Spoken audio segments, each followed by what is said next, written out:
Hello and welcome to Rubbin Minds. I am your guest host, Hero Daniels. It's a beautiful Sunday afternoon and so much has happened this week. From the ENDSARS memorial to the continued trial of Nnamdi Kanu, even down to all of the scandals currently rocking our Nigerian entertainment scene. On the 20th of October 2021, thousands of Nigerian youths gathered to commemorate the events of October 2020. And quite ironically, there were cases of police brutality at a memorial of the protest against police brutality. Ironic, right? That's literally like watching a cow devour its young ones, yeah? When it's supposed to eat grass. We all know that cows are herbivores. They're supposed to be vegetarians. So it now begs to ask the question. It's been 1 year after the whole incident happened. Where are we? What are we doing about it? Has there been any progress? Has there been any change? On the flip side, about 132 police stations were burnt down by hoodlums. So the police also have gone through a lot. Do we have a middle ground? We'll talk about that. Joining me in the studio is a lawyer and policy consultant, Mr. Timi Olagunju. Welcome to the show. Thank you for having me. Yes, 1 year after #EndSARS, what has changed? Also connecting with me via Zoom is the partner for SBM Intelligence, Cheta Wanze. Hello, Cheta. All right, we're going to connect with Cheta in a bit. So, Timi, tell me, you've seen what happened. In the past 1 year, we've seen a lot of panel of inquiries being set up in about 29 states. Only Lagos Judicial Panel has actually just concluded their session and compensation is being paid out. Would you say that we've made progress so far? Well, the truth about it is that evidence is the end of argument. And I like that you asked that question because without going much further than this, the evidence a few days ago showed that we haven't gone far in context of the policy advocacy that the ENDSARS protest stood for, which is the fact that we needed a more humane policing, a more humane security service that is focused on serving the people. And you see that with the evidence of the video where a young man was pepper sprayed, who interestingly was a driver at that moment. And you see how the issue was handled. If you have a flip side of it, you could have discovered that it could have been handled quite differently. So we have the evidence on ground that the attitude of the Nigerian police has not necessarily changed. But they need to also understand that the ENDSARS protest is not a combating agony with the police. It's rather about the principles of salus populi et suprema lex, which is the welfare of the people being the supreme law of the land, which includes the welfare of the police officer. Exactly. One of the points that was one of the agendas for the 505 is to make sure that there's a total reform in the policing, and that includes even their welfare in terms of how much they're being paid, in terms of renovation of their barracks and all of that. So I'm just gonna get back to you, but I want to connect with Cheta now. Hello, Cheta. Hello. Welcome to the show. So we saw what happened on the 20th of October. We saw the attitude of the law enforcement.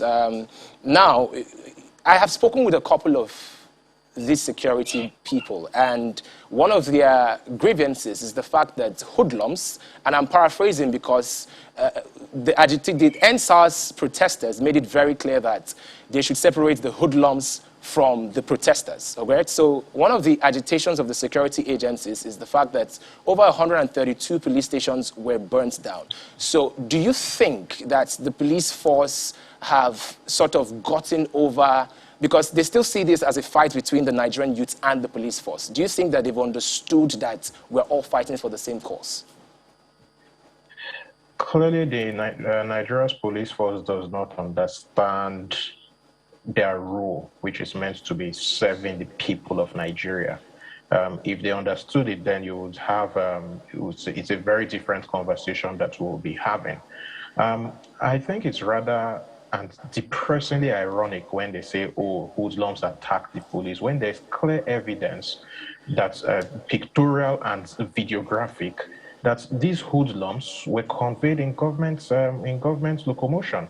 You had in Abuja and in Lagos incidents that were captured both on video and in very clear graphic images of some of these people who were being conveyed to attack peaceful protesters by government vehicles. In one of those cases, a government Prado Jeep was conveying people from different places. This was specifically on October 17th, 2020, in Abuja. A government Prado Jeep was conveying people to attack people in Abuja. In the day before, we had seen a lag bus conveying hoodlums to attack protesters in Lagos. So when they just use this blanket term hoodlums, it's very it's annoyingly depressing. And it shows that they have not learned anything, but more importantly, they are not willing to learn anything and to move forward. And that's I don't even know where to start from. Okay, Having said that. Yeah, Cheta, you've insinuated that some of these hoodlums are, quote unquote, trying to paraphrase you now, sponsored by the government. I didn't insinuate. I didn't insinuate. I was very clear in that, and there's evidence of that. Okay, okay. So, having made that particular statement, why do you think the government is not putting that same energy in terms of making sure that the institution, the entire policing system is better? Because most of these men, I mean, they are policemen by the day, but when they go back home, they are fathers, they are brothers. So we live with these people, you know. Because you're a policeman, it does not mean that you go to the bank and you withdraw free money. So the reason, one of the major reasons... One of the major reasons why, you know, they engage in the crimes that they engage in, because it's a crime, is because of they're not well taken care of. So why hasn't the government done, you know, enough for the police? I think it's in the nature of policing in Nigeria. Policing in Nigeria has basically since for the past give or take, for the past 92 years odd, policing in Nigeria has been about protecting the regime, not about serving the people of Nigeria. And this anomaly essentially started after the Aba women's protest. So to solve some of these problems, it's important to know the history of where we are coming from, because you can't chart a course of where you will go to if you don't know where you're coming from. After the Aba women's protests, the colonial authorities decided to do away with what used to be 4 separate police forces in the country and merge them into one. And then part of what they did was to start posting policemen outside of their regions of origins. Essentially, the police became an occupation force, not a force to solve crime or anything. And unfortunately, 31 years later, when we got independence, the political elite did not change that architecture. They didn't change that structure. So the Nigerian police has, in reality, since independence, and independence, bear in mind, was 61 years ago. So all of us on this call, none of us was around then, just to show you how many generations, and we're all full-grown adults, some of us are children. Just for you to get that, for generations now, for almost a century, Nigeria's policing architecture has been geared towards regime security. And that is what the government sees. I mean, let's be brutally frank. The president himself said it during his chat with Arise TV a few months ago, that the ENDSARS protesters were coming to remove me from office. That is the institutional way that the Nigerian government sees such things. It doesn't see calls to reform the police as calls for accountability or for something good. They see it as a challenge to the regime. And to answer your final question, which regards the police themselves, because something has become deeply cultural and institutional, it requires a wholesale reform to change it. Police people earn very bad pay. I mean, you have a situation where I think people of the rank of inspector earn, I think it's 87,000 naira per month. 87,000 naira per month translates to, if we want to say British pounds, for example, translates to about 41 pounds a month. It goes nowhere. So you give somebody 41 pounds a month. This is an inspector, and then you give him a gun. It's in effect an instruction to go and rob. That's what the Nigerian state tells the police. And then it's a nod and a wink between the Nigerian state and not just the police, but the security services. The Nigerian state is concerned with first paying off the patronage networks and then paying off the security services who protect those patronage networks. If there's no money, and the Nigerian state has run out of money in many respects, if there's no money to pay the security services, what they do is they pay the patronage networks first and then tell the security services, oh, you have weapons, go and collect the money. Which is why we're saying police brutality has gone up. All right, Cheta, thank you very much. Timi? We need to talk about the 5 for 5 demands.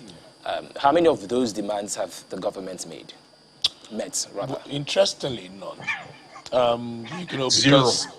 the truth about it is that we need to look at the context of reaching a logical conclusion. It is not the starting that matters, it's the finishing. And so when you look at the finishing in terms of meeting up with those demands, for example, let's even start with the evidence. I like evidence a lot because evidence is the end of argument.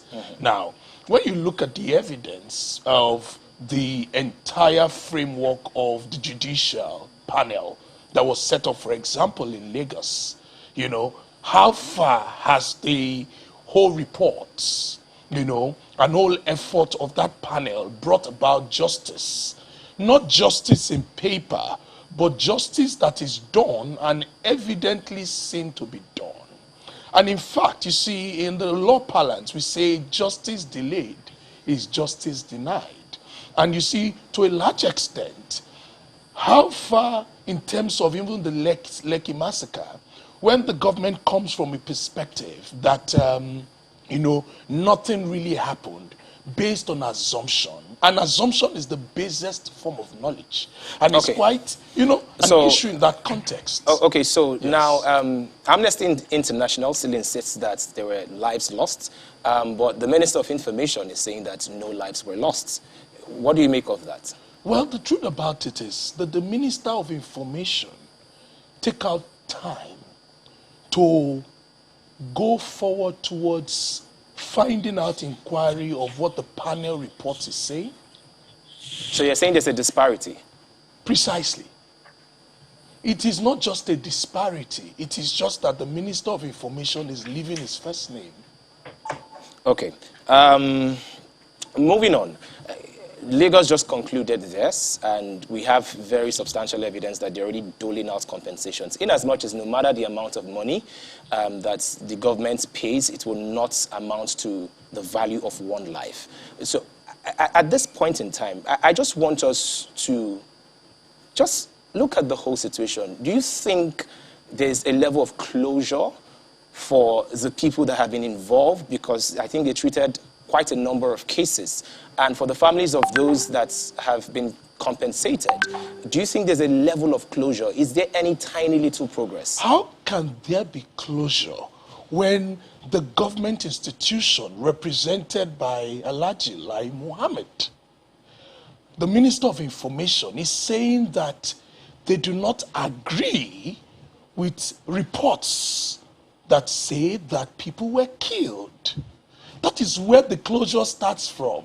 The closure starts from frank, deep-seated acceptance of the reality of what happened, and then moving on with it. You see, those who forget history are doomed to repeat same. And we have a culture of forgetting history. Look at what happened in this country in 1967 to 70, the Biafra War. We seem to have a way of shrouding issues of historical relevance and concern involving the life and limbs of human beings made by God, not humans, sweeping it in under the carpet. And that culture has brought so much disunity and fracture to this nation. Look, let's be frank with ourselves. Nigeria ranks one of the top 10 failed nations in the world. That simply means that things are in a dire state of cohesion. And it is high time that the government begins to major in major, rather than major in minor, dishing out information, rather than dealing with the core issues and accepting responsibilities where needed. Okay, so we're going to talk about the way forward, but I want to quickly just connect with Cheta. Cheta, during the protests, there were a lot of infrastructure that was demolished, you know, from shopping malls to the toll gates, and the government is currently fixing some of those infrastructure, like the two toll gates, the Lekki toll gate and the Ikoyi toll gate. They've both been fixed. And now that the judicial panel has been concluded, do you think there are plans to reopen the toll gate? And how would you advise the government to approach this matter? Because it's a very delicate matter. The first question I'll ask is, has the judicial panel in Lagos specifically concluded sitting? If memory serves me, it was supposed to conclude sitting on October 19th, and something went wrong. I can't remember off the top of my head. Having said that, and I think this is important to point out, when you don't fix the problems, the issues that are really the issues, then you are not going to go forward. If we go before the Lekki ENDSARS protest and then the riots that ensued after the Lekki massacre, and I think it's important to point that out, that the protests were peaceful until our governments sent armed men against the peaceful protesters and then released thugs. Those very thugs who the government essentially enabled by escalating the violence, by bringing in violence and then escalating it, were the people who went against the infrastructure, the critical infrastructure. I mean, the records are there. News reports. It's all there that there was no attack on infrastructure until after October 2020. I think that's important to point out. Okay, now, so Cheta, we have less than 60 seconds to wrap this up. Okay, yes. So I want to give you like 30 seconds to just tell us the way forward. So having said that, you will keep having this kind of attacks on so-called critical infrastructure if you do not solve the underlying problems of impunity, high unemployment, and high inflation. Those are the things that essentially create the frustration, which means that infrastructure will keep getting attacked. I think it's important to point that out. Thank you so very much, Cheta. Final words, Timi? Oh, well, if the foundation be destroyed, what can the makeup artist do than put powder? And so the foundation of any investigation the government is doing must be built on a mindset of truths and not a mindset of bias, because we are part of the country called Nigeria. And for Nigeria to grow, we must grow in truths, acceptance of responsibility, because history, when we forget history, we are doomed to repeat same. And we may repeat a culture of disunity if we do not deal with the fundamental truths that bedevil us. Thank you so much, Timi, for coming on the show. Rubbin Minds continues after this break. Stay with us. This is Rubbin Minds. Before the break, we were having a conversation about police brutality and the hashtag ENDSARS movement. Now, one of the reasons for the protests last year was the fact that there's a lot of profiling amongst our young people. So if a policeman sees you and you have a dreadlock or you look a certain way, you are certified to be a criminal. There's a local parlance that says dress the way you should be addressed or the way you want to be addressed. But the big question is, should we dress the way we want to be addressed based off of the opinion of others, or should we dress the way we want to dress based off how we feel? That leads me to our discuss, which is the generational divide on good dressing. So what is good dressing, quote and unquote? With me in the studio is the creative director and, of course, art curator. Yes, Aaron Olowo Boroku. Hi. I hope I got the how are surname you? correctly. Yes, you did. Almost. I'll give you a 90%. 90%, that's a pass mark. So let's just dive in straight into it. Do you ever get profiled? I mean, yes, of course. Absolutely. The simple and short answer to that is yes. I do, of course. A lot. I think I was on the show even. Oh, the Big Brother show. Yeah. That's very interesting. And I find your style very unique. But Thank do you you. think that this style sometimes maybe give people a different opinion about you? And a follow-up question to that, do you think it sometimes also affects what you get as an individual in terms of jobs or in terms of how people relate to you? Yes, 100%. Okay, so your first question, yes, absolutely. The way people relate to me, address me, what they even think about me before they get a chance to have a conversation, yeah, it's a complete, profiling situation, yeah. And yes, it's like societal profiling. Like, obviously, like, the consequences differ. Like you said, sometimes it might be jobs. It might just be, to be honest, it might just be like affinity, like simple and short. Like, do people want to be associated with you based off of this alone? And of course, in extreme cases, you get police brutality. So, yeah. Okay, so there seems to be a generational divide when it comes to style, okay? Yeah. I'm a millennial, and you are Gen Z, if I'm correct. No, you're 100% wrong. What do you Okay, mean? you're not Gen Z. Oh, you're No. millennial too. Yes, I am. Okay, so we're both millennials. Oh, Lord. But we can see the generational divide in style. You know, when you see a Gen Z person, the way they dress, a millennial, the way they dress. Our parents, they have a different dress style. But also culturally, you know, growing up, you know that our parents expect us to dress in a certain way. Yes, absolutely. You know, and they call it the responsible dressing. Exactly. Do you think, how do you think that generational gap is being bridged now? Okay, so Are parents more liberal? Exactly. So that's exactly what I was going to say just now. I was going to say, so Gen Xers are the parents of the Gen Zers. So they're in between us and baby boomers. Baby boomers are our own parents. So, of course, like, it's almost like you can kind of see a dilution in, like, what is culturally acceptable. Obviously, you can draw a straight line from that to the internet and the rise of, us being in, like, a global age and, like, having technological influences, having global influences. You can be in Nigeria and, like, you completely adore, or, like, your role model is someone that is, halfway across the world. So yeah, the things that are expected of us, and to be honest, I actually, what is culture? It's like a way of life. It's not absolute. It's not absolute, one, and it's also fluid. It's in flux. The things that they used to do in the 1800s completely is different from, like, what they do in 1900s. So, it's the 2000s. But I don't know why. I mean, like, well, I do know why. Detention. So the change is the reason for detention. You can't really have, that kind of change without there being some sort of tension. So. All right, just hold that thought. I will connect with Biodun right now. He's a media personality, and I'm also proud to call him my friend. Biodun, how are you?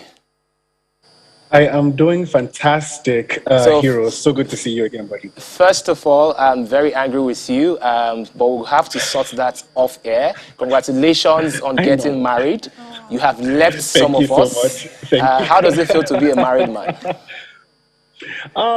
It's fascinating that you asked that question in light of the topic that we're having, because I'm now in the world where I'm navigating my identity as a married man versus, the identity that I have built for myself as a media personality. It's very interesting, but life is good. Join us on this side, buddy. Okay, I see.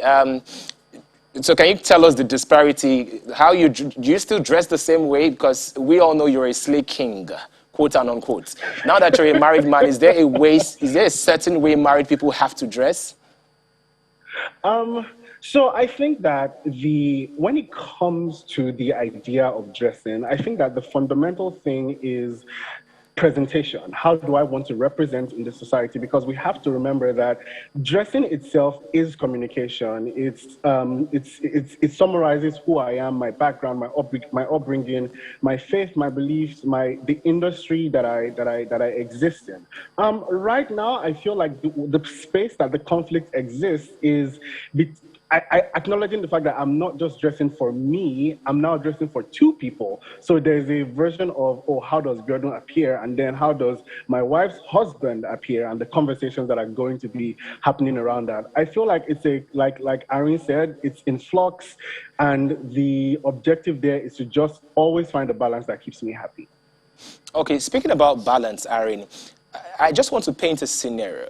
Yeah? Yeah. So, in as much as we should dress the way we feel and what makes us feel very comfortable, are there situations where we might have to adjust our taste if it doesn't really go down well with a particular environment? Take, for example, if you're heading to a religious institution, be it a mosque or a church, and you like to sort of show a bit of skin, do you think we should adjust that just so we can blend in?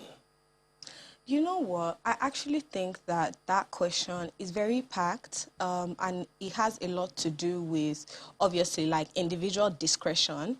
But let's just like put a pin in that, in individual discretion. So that just means, obviously, how I'm going to answer that question. Or, again, that question is like something you definitely come across daily. Like you said, you know, this is something that we go through every day. So it's like if I'm going to church today, or if I'm going to like a formal meeting, like a meeting, or like you say, any type of thing like that. So it has to do with personality first, and like again, like I said, discretion. But what I think underpins everything, us as a society need to come from a place of empathy. So what that means is if someone feels like they're in their rights, or today they're in a place where they feel like ignoring the expectations or ignoring the rules, I think that should be allowed. Like we should be allowed some sort of leeway when it comes to things like that. So like you're not going to respond violently or harshly if you see someone, if you already know in your mind that they may just be having a day. You know what? They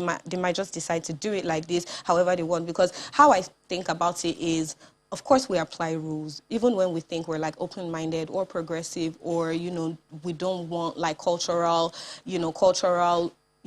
bylaws or tenets to guide our lives, But at the end of the day, still, if you're going for like a cocktail event, or if you're going you will still apply certain rules where they say dress code is this or dress code is that. So sometimes it's spoken and it's unspoken. But my thing is, just because some of these things are stronger than others, just because if I'm going for like a cocktail party now and they say dress code is this, if I'm going to abide by that, it's a one-off event. It's a one-nighter where that doesn't actually, is not like an overcast on how I live my life. Whereas culturally and religiously, you don't necessarily pick and choose, even if you do for the most part. So majority, you would probably want to abide by whatever that is. Okay, so in essence, you're saying that as much as possible, if you can, try to adapt to a particular situation. However, if there are cases where you now have to dress in a certain way that is not totally acceptable, that people should also understand where you're coming from. Is that what you're trying to say? Yes, but the reverse. People should understand first and already not even put any expectations of me. Now, if I feel like, I'm going to, play it this way or play it that way, I should be allowed to do both. Okay. Bjordan, I think we need to also try to demystify certain things, all right? So when I think saying good dressing is a bit ambiguous, and it's very subjective. So how would you define good dressing? This is an interesting one. So I would define good dressing as, first of all, comfortable, what I feel most comfortable in, and what I feel is best representative of my personality and my interests in life. We referenced the whole idea of profiling, right? And one thing that I want people to kind of acknowledge is the fact that this thing about profiling exists within a culture that is still evolving. Ari mentioned something about how our parents grew up they exist in a time where technology is not prevalent. Think of when you were 5 years old, you could run to your parents and just hug them and say, I love you, and they probably will. Yeah. parlance where you meet your father or your mom at a cocktail party and you're able to, exchange such pleasantries. Our generation is becoming more enlightened and people are starting to adapt to certain lifestyles. The Gen Zers are having so much fun in how they express themselves because of the prevalence of these new industries, tech, fashion, media. They don't have to dress in the corporate way as we kind of did or we are kind of doing now in the 9 to 5 because they don't exist in that space. So it's more of what makes you comfortable, what is representative of who you are, and pretty much just acknowledging social norms, I guess. That's what good dressing is to me. Okay, fantastic. Now, going by your definition, I am most comfortable in a hoodie. So does that mean that I should come live on air dressed in a hoodie because I'm comfortable in a hoodie? The occasion and the context in which you exist requires that you appear in a certain way. This show is Rubbin Mind, and it's a brand that has established itself with, the anchor appearing as a very formal, interesting individual. It kind of connotes the kind of way myself and you are speaking right now. If we meet at an event or something, myself and you probably be rolling on the floor, laughing hard, but here we are having a conversation tete-a-tete in a formal setting, hence why the context kind of applies. You're dressed the way you are right now because of the brand that you're representing. I'm dressed the way that I am because I'm appearing on your show in this capacity. Fantastic, Biodun. Well said, but that does not mean I won't be dragging you right after the show off air because you did not invite me to your wedding. Aaron? Congrats, Biodun, by the way. On Oh, your, yes. wedding. Oh, yes. We had a plan that when we get to a certain age, we're all going to get married at the same time. Oh, my gosh. And then Biodun just goes out of nowhere and said, I said yes. Said yes to who? Don't Said kill yes to me. what? Don't kill. So wait, what? You guys are old friends? We are friends. So we just had the conversation that, you know what? I think we're getting to the age where we need to get married, that we're going to get married at this certain age. Oh, wow. All right? Together as friends. Like a group Wow. wedding. And then the next month, I just saw, I said yes. Aaron, we're wrapping up. Don't Final kill words. me. Okay. Final words. Okay.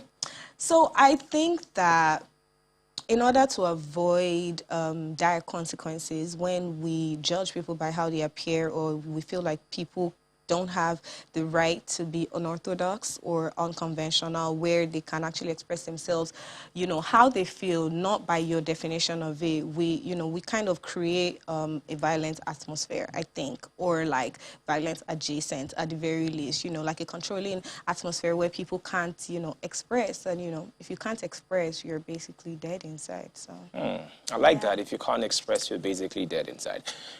And I had always wanted to ask you, yeah?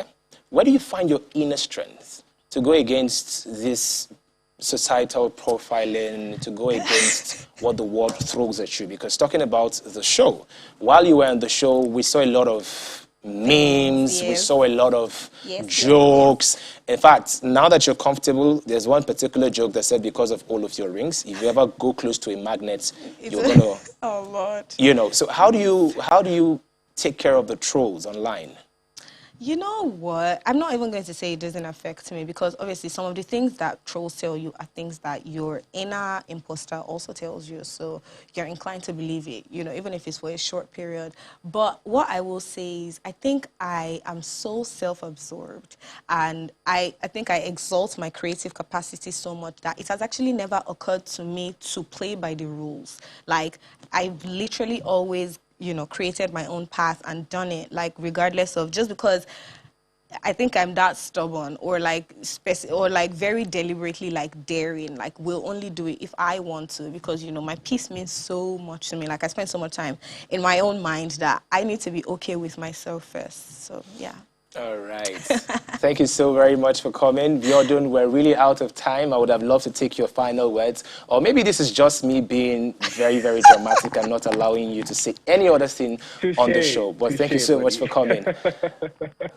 This is your chance to interrupt him. All right, this is Rubbin Minds. We'll be right back after the break. Stay with us. This is Rubbin Minds. If you're watching me right now, chances are that you have a Nigerian mother or a father or a relative that always sends you unsolicited WhatsApp messages. I remember many years ago, my mother texted me to bathe a mixture of hot water and salt to prevent Ebola. Not that I had it, just to prevent it. Many years later, she sent the exact same text. This time around, she edited it for COVID. She said, Nna, please bathe hot water and salt to prevent COVID. I don't even want to talk about all of those messages you get threatening you to send that particular message to 10 people in order to get 10 blessings. And if you don't do that within 10 hours, you're going to have 10 curses. What am I trying to say? My point is, across social media, television, and other platforms, it has become increasingly important for us to understand how the media works and how the media is sometimes manipulated. To discuss media literacy, how the media can power authentic stories, facts, and narrative, is a media consultant, Funke Treasure. Thank you so much for coming. Thank you for inviting me. Oh, I like your accent. It's really nice. Thank you. Also joining us is Titty Lokbe. Titty is also a journalist. Hello, Titty. Hi. It's nice to have you. I know. It's nice. It's nice for me. It's really nice to be on your show. You're a journalist, so you're used to saying it's nice to have you. So it's really nice to be on your show. Okay, so let's get straight into it, Titty. Tell me, how can we pass this information to people to understand how the media works so we can avoid issues of fake news, etc., etc.? All right. I think the very first thing is this. Before we start thinking of fact-checking, we need to breathe. We need to pause. So once you're sent a piece of information that you're not sure of, pause before you send. Before you go on WhatsApp and you have the long press and then you forward, just pause. And then if you do not have like the required information that you need to fact check certain information, it's advisable to refer to a fact checker or a media journalist. So a journalist, I mean. So usually I tell my parents, I like the example you gave when you started this show. I usually tell my parents, you know what, you have a WhatsApp group platform, don't just share anything like that. Once you get an information that you're not sure of, please just send to me first, then let me verify for you. Because you're saving millions of people like chaotic incidents if you do not share messages that you cannot verify. So if once you have you're able to you start with that, you have gone a long way in even just helping us, we fact checkers and journalists, helping us to curb the spread of fake news. So, and then if you want to go the length of actually verifying such information, there are like tools, fact-checking tools that you can actually make use of. You have the Timi, you have Google image reverse tool, where you can actually upload certain content image and check if that image is still current, if it's still valid or not. And also, it's also important to check the date in which you see that piece of information. If that piece of information is not correct, it's possible that the fake news is actually valid, but it's something that has happened way before now. So it's important, and those people who are trying to like push out that narrative, they are trying to link the past and the present together. So it's important that you check the piece of the currency of the information, if it's actually accurate. And also, it's important to check the source. If the source is not an expert, please dissuade from sharing such information. And also very important, when you cite a fake news, you would know if it's a fake news, if it goes along a certain narrative. Usually the core of journalism is word balance, and you're always, the fake news has a certain narrative without getting to hear the other side of the story. So if you're seeing that someone is trying to sell you something, trying to advertise something to you, or trying to tell you or sell you a certain narrative, then you should know that it is a red flag. So yes, those are the key ways to know how to curb the spread of fake news. That was very, very, very comprehensive. All right. So Titty, I need us to break it down now. All right. Treasure, I need you to break it down right now. In layman terms, if you want to itemize it, that's fine. What are the things we should look out for? How is news credible? In layman terms. How is news credible? Yes, how do I identify credible news? Two things. You look at the content and then you look at the source. Who's your source? I remember back then when I used to co-anchor, I'll ask my co-anchors, what's your source? You're giving me this for us to use on air. where did you get it from? Because where you get it from points to whether it's authoritative or not, whether it's believable or not, whether there's authority there or not. The content as well, Titi just said it, it has to be balanced. Once I'm seeing it tilting to ethnicity in favor of a region of Nigeria, or is tilting towards religion, and there is no balance, there's already a question mark. And then you said it at the beginning of this session, the date, the location, the people behind it.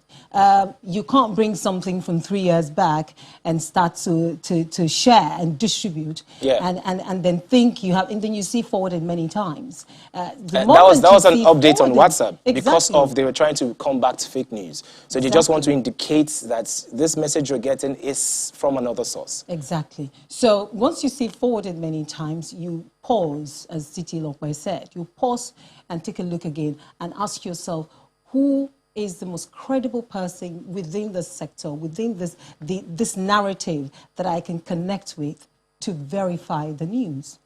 The essence of journalism is the verification of our methods and our tools. So you cannot practice journalism, even if you are a citizen journalist, without the verification of whatever it is you push out. Yes, but you know, we are trying as much as possible to educate the non-journalists.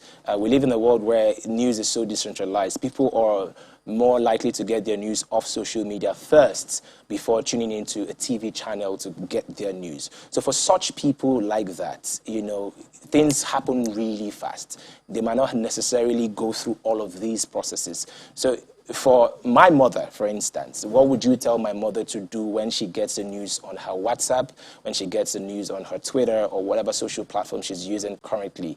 You know, what is the quickest way to actually verify that particular news? Look, see, nowadays we all belong to one WhatsApp group or the other. And if you're smart, you also belong to specialized WhatsApp groups, so that when you find particular information, you can send it there. For instance, there's been news all over the place. Olu Jacobs is dead. The man is not dead. What did Punch do? Punch decided to speak with the wife and then shared it. So everyone knew this man is hale and hearty and is eating ogbono soup at home, according to the wife. You know, that's one. For our mothers, our parents, our non-journalists, it is about responsibility. It's good to be responsive, but it's also good to pause, check in your mind. We have said a few things. If it is tilting towards a side, if it's tilting towards and favoring a particular narrative, you need to check it again. It's not, I tell people, it's not be the first to share, it's be the first to verify. You must know somebody who you hold in high esteem in terms of communication, that you can say, is it true? I hear this, is it true? And then if that person says, I'm not sure, then don't.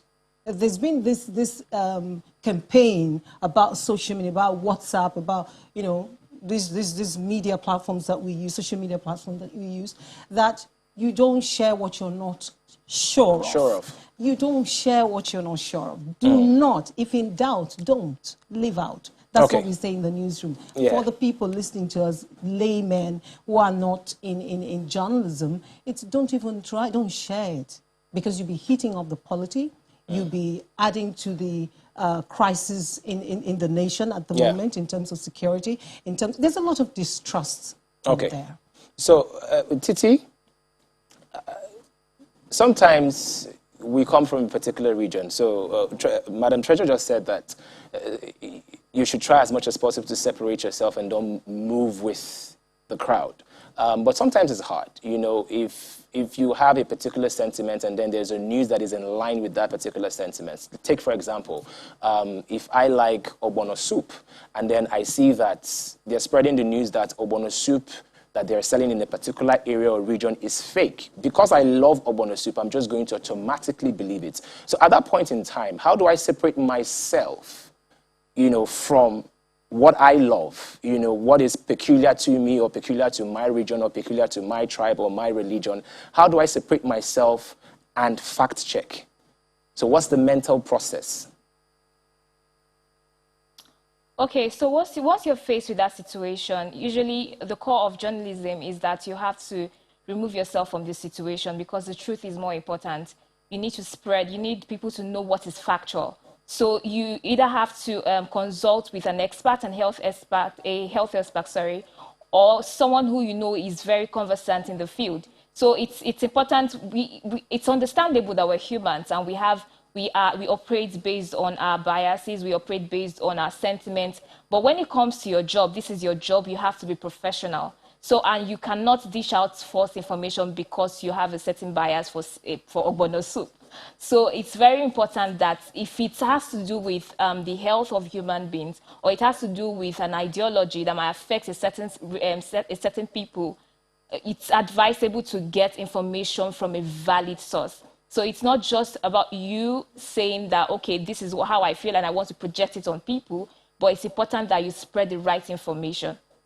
Okay, now a follow-up question. Now, there have been certain conversations going around about underreportage of certain issues, and that's as a result of certain restrictions that some of these trusted media structures might have. So in cases like this, where there might be underreportage of a particular issue, how do you advise that the truth gets out? I would advise that the media, we need to encourage user-generated content. I mean, getting issues from people. We cannot be everywhere. You can't report all issues. You will get overwhelmed. So on issues that are underreported and people come to meet you that, oh, we have this piece of information, I mean, it's right, it's advisable to also hear their side of the story. So I usually advise that you make use of user-generated content in as much as it gives your platform like credibility because you are trying to bring different diverse communities together. It creates a sense of belonging in the minds of people who are underreported. They value you. And once one person values you, definitely their family and friends sees that, oh, okay, you are creating this form of affinity for us, and then you're putting your platform in a better light. So user-generated content, I totally endorse. All right, Madam Treasurer, real quick, how can we combat fake news and what are the dangers of having fake news? Well, fake news for an organization makes an organization lose credibility, and it might be tough to get that credibility back. It breeds mistrust, and then again, it causes a crisis in anywhere that it is peddled on. Abated. So I'll leave it at those three. We all are responsible for the kind of society we create. We all are responsible for the kind of things we share. That's what media literacy is about, that you're educated enough to know that this will ruin my neighborhood. This will not augur well for the nation. Yeah. This will bring disunity, and you do not want to be part of creating that. Yeah. So we do not want people creating chaos with news that they're not sure of, with, even if it's user-generated, we want to be sure that what you're sending to media organization, whether online or traditional, are verifiable. User-generated, yes, but we know that citizen journalists have put a lot of people in trouble. Yeah. We remember some people sitting somewhere and cooking up stories about some herdsmen going into one barracks at some point, and then only for us to discover 2-3 days after that these are just people sitting around computers and just inventing things from their imagination. So we all need to be very careful. Yeah. So I want us to talk about accountability. As much as you just pointed out that sometimes fake news can come from user-generated content, but also we know that the media is a platform to hold not just the government accountable, but even people around us. So how can we be more accountable using the media? How can we be more accountable using the media? Well, the media is plural. The media already is responsible for holding the government accountable. So what the people should do is watch what the media is doing, listen to what the media, read what the media are pushing out, because the media is plural. But yes, the media has, or media have, the responsibility to monitor governance. in monitoring governance, we're holding them accountable as well. Because if we combine all the things that we necessarily will use, for instance, investigative journalism, data journalism, and solution journalism, we combine all those three, and we use that to monitor governance, to demand justice, social justice, economic justice for people who are voiceless, and then we're inclusive in the representations that we reflect in our work, whether published or published work or oral, audio or video. It's important that we continue to do that. Okay. I know that people. We're out of time. Yeah. No, I totally understand. Okay. Thank you so much for coming, Funke Treasure. Also, Titi Fadare, thank you so much for joining me today. You guys have really made the show a wonderful show. Thank you very much. All right, it's been such a great show. We started off with the ENDSARS, then we talked about profiling, and of course, how we can dress properly, and now we've rounded it up with media literacy. What a packed show. Same time, same station next week. I'm Hero Daniels. See you.